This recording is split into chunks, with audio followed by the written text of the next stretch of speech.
it is MMO Gaming and Tech here today, and we are actually going to be going over a $750 gaming rig. Now, this gaming rig actually comes, like I'm adding this in, but it could potentially deduct $100 off of, the overall cost. But it's adding in a mouse and keyboard combo. It's a pretty nice one. It's actually got LED lights and stuff. And it's also adding in the Windows 7 Professional Edition, I'm pretty sure, 64-bit version, that's adding that in. But the first thing we have here is the AMD FX 8320. Now, one of the reasons why I'm picking AMD on this one is the overall, the performance to cost ratio is just overwhelming. It's extremely cheap for 8 cores that you get. So anyways, that is why I've decided to go with this card. Now, this card actually has a frequency or gigahertz clock of a 3.5 gigahertz standard clock. You can actually overclock this to potentially 4 to 4.2 gigahertz. So yeah.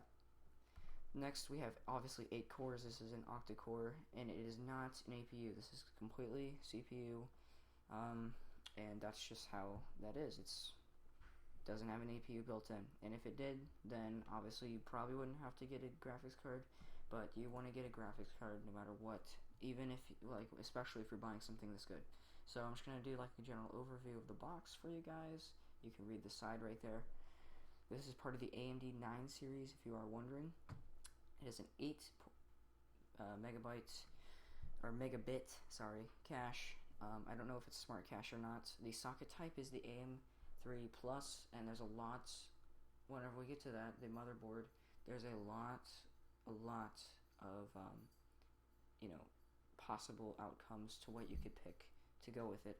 And the power wattage just for using this is roughly 125 watts. I mean, like overall, just by using this and probably like the base fan, it's 125 watts. So I mean, it's cool that they're adding the wattage in, so you can add all that up, and then you know what you have to get to use. The next thing that we have is the price. The price is $140 roughly. That's the cheapest I could find it. As you could see, they're usually going for $200 to over $200. And so right now, this is just a very excellent price for a summer sale.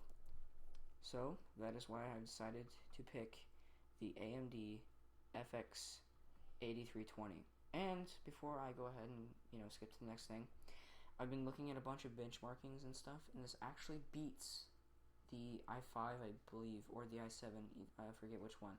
This actually beats either one of those on the Intel side. But I do have an Intel alternative. You can either get the i5 unspecified, or you can get an i7 3770K roughly to match this. But even the i7 3770K is still 4 cores. So 8 cores, especially if you're playing games like Battlefield, which is a very demanding title. Battlefield, for example, uses all 8 of those cores. Now, I know that Intel cores are, they're more, they're more powerful per core, but on AMD, they're more, how cheap can you get something, and that is what they set out to do. Next up, we have the Gigabyte AIM. Like I said, it's the Gigabyte, and it's the AM3 Plus, which is the socket that you need. This is the AMD 970 SATA. This is 6 gigabits USB 3.0, and it's really good that it's USB 3.0 instead of 2.0. That really allows you to utilize that it's more updated than older versions.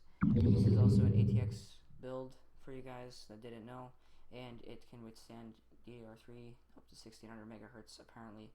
And if you're wanting the code, basically what the model name is, it's the GA970A DS3P. And the coolest thing is, if you're looking, we all know how Amazon doesn't use PayPal. You can actually use PayPal on Best Buy. Best Buy is costs a little bit more, but you can still find it on Best Buy if you have to. Now, like I said, the socket is the AM3 Plus. The chipset is the Northbridge AMD 970, which is obviously in the name, and the Southbridge is the AMD SB 950. the memory, you can actually hold up to 4 DIMMs of DDR3 memory, and you can have 2000, which is an overclocked version. You can have 1866, 1600, 1333, 1066 types of RAM, and it actually utilizes the dual channel. So as you can see down here, it's got, right there, as you can see, it's color coded, so it's got black and I think that's gray or silver or something.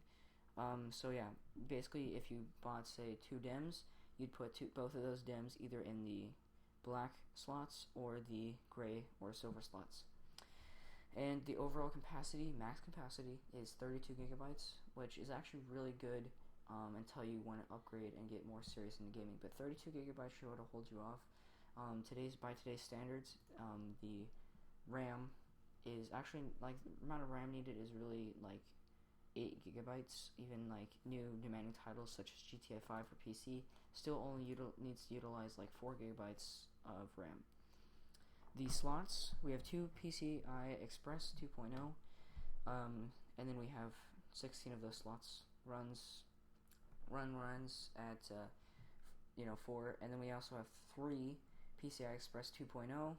Apparently it's one of those slots. So we have 16 PCI Express 2.0, and then for some reason, however you want to do that, and then it also has 2 more PCI slots. And the CPU processors that work for this, if you're wanting to bump it down a little bit on the CPU so you can spend more on the GPU processor, we have the AMD FX processors, so you can use the AMD AM3 Venom 2 processor, you can use the Athlon 2 processor, and you can actually get to up to 4 1.5 volt DDR3 DIMM sockets supporting up to 35 gigabytes or 32 gigabytes of system memory, as it says up there.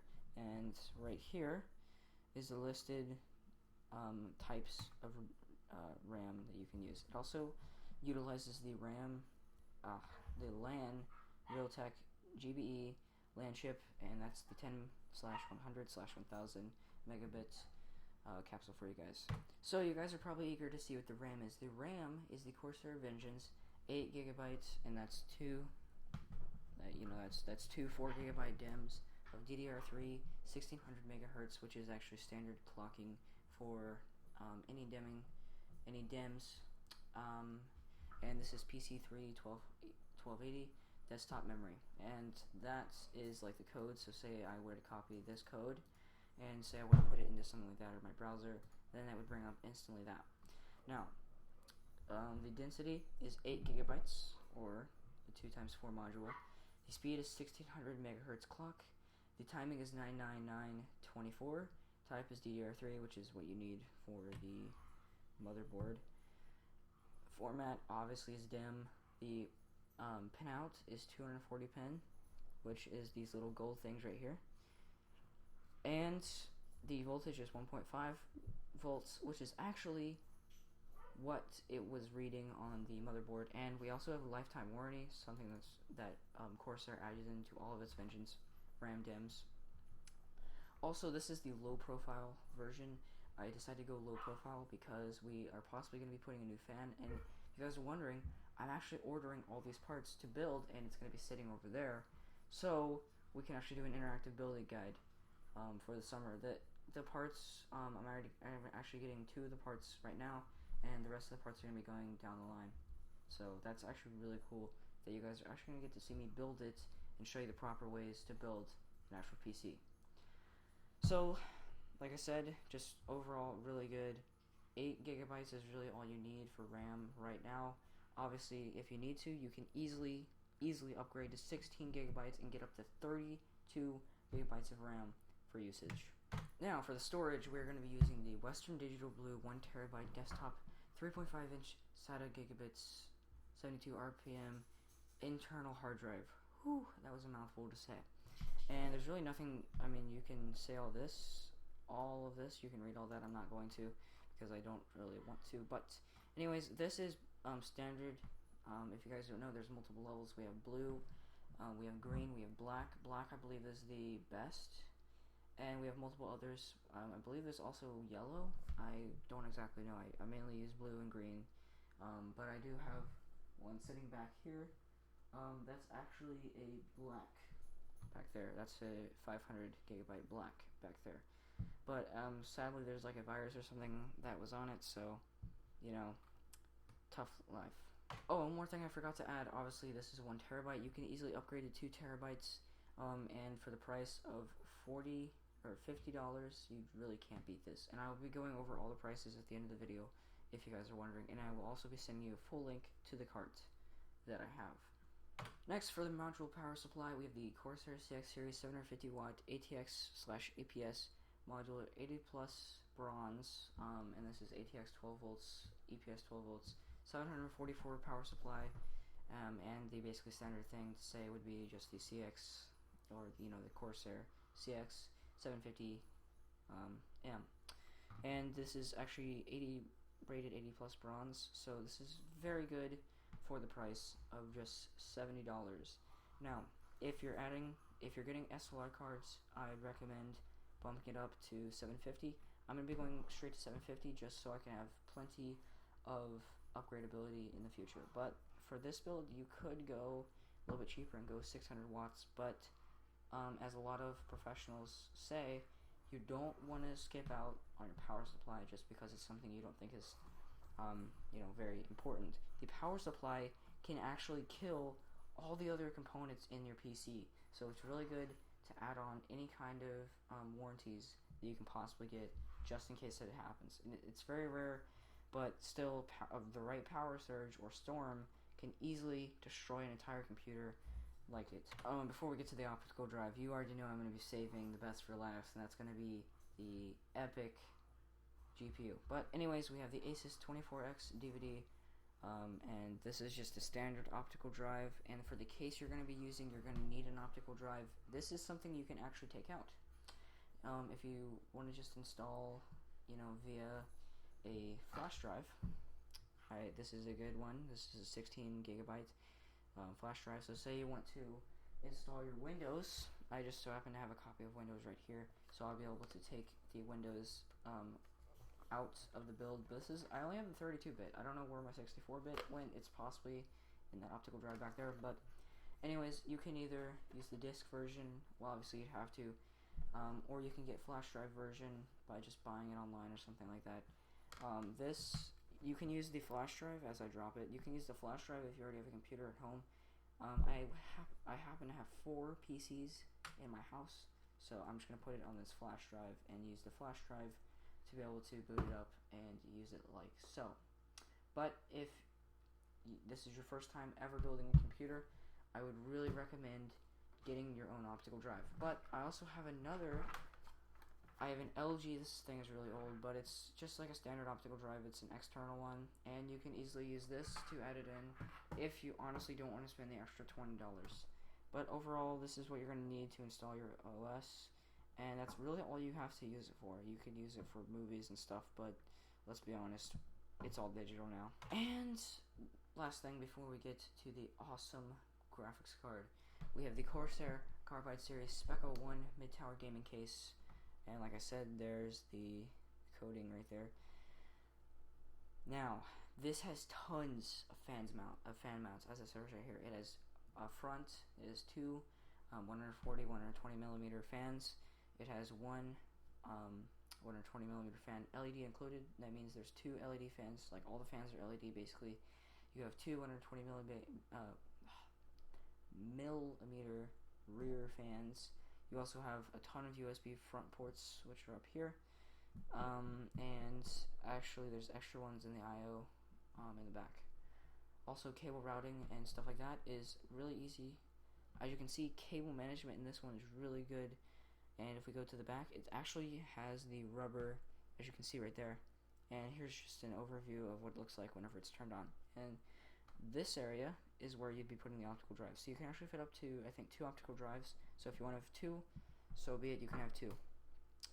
Now, as we take a look at this, I already ran over the specs of it.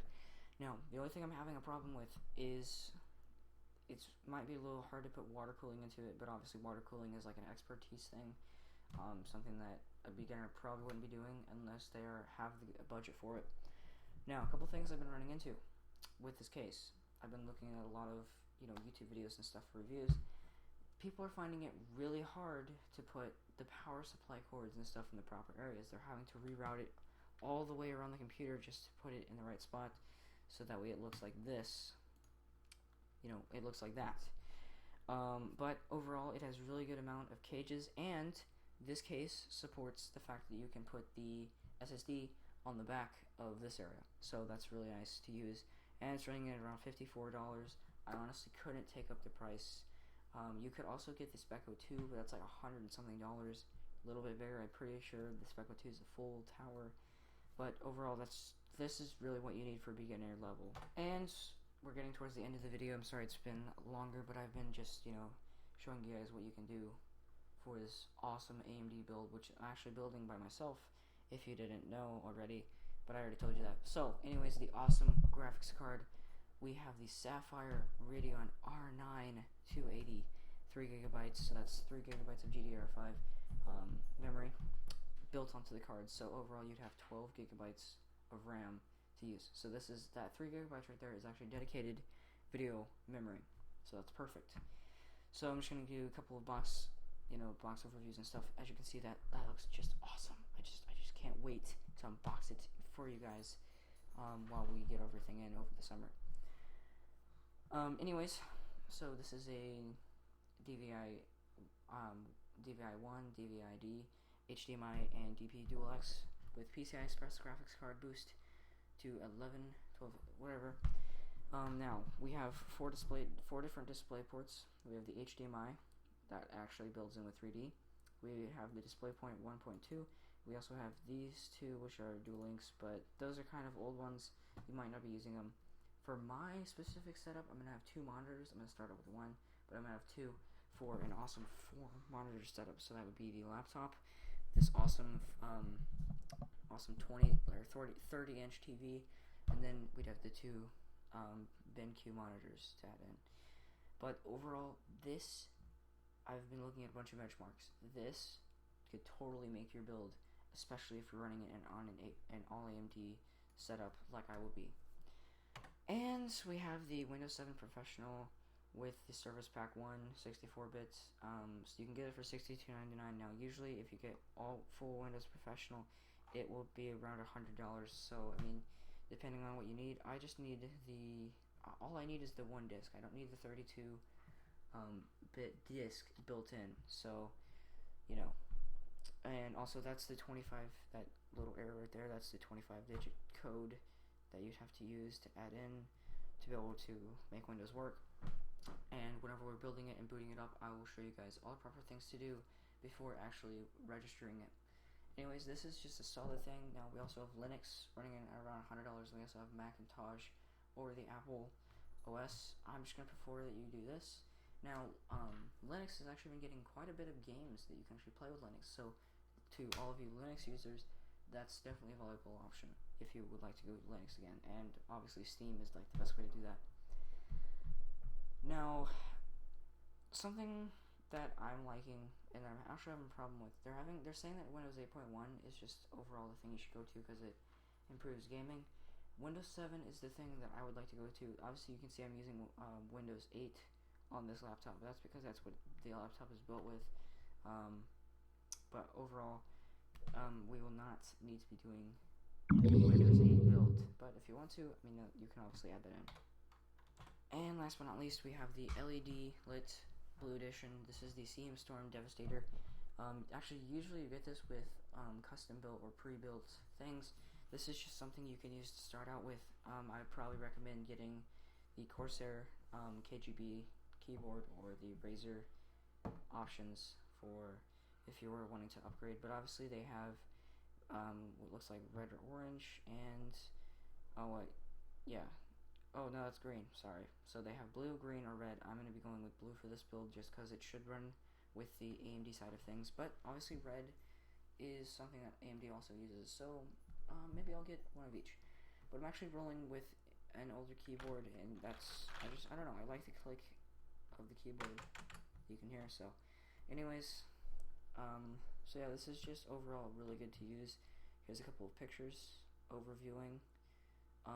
It's basic stuff. I mean, you might even come to like it. It's not mechanical or anything, and I don't know what kind of switches it uses, but as you can see, the mouse is only 2000 DPI, so obviously you're going to want to upgrade, because that mouse is like really slow, and it probably doesn't have laser technology. Like I said, that's a $30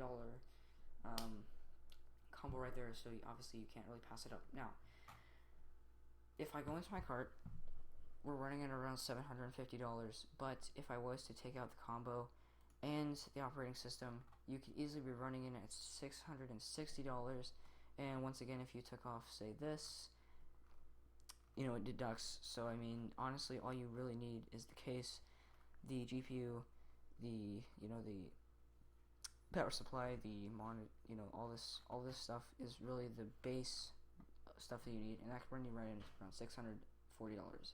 So we have $640 all the way to $750, depending on what you decide to get. Overall, guys, I really hope this helped you on what you're going to be doing in your next build, and I really hope that this lets you know that AMD can be better in a lot of the time versus NVIDIA and Intel chips. So, like I said, I just hope this helped you on making your possible next decisions. And as always, guys, this is MMO Gaming signing off. See you guys tomorrow in the next tech build.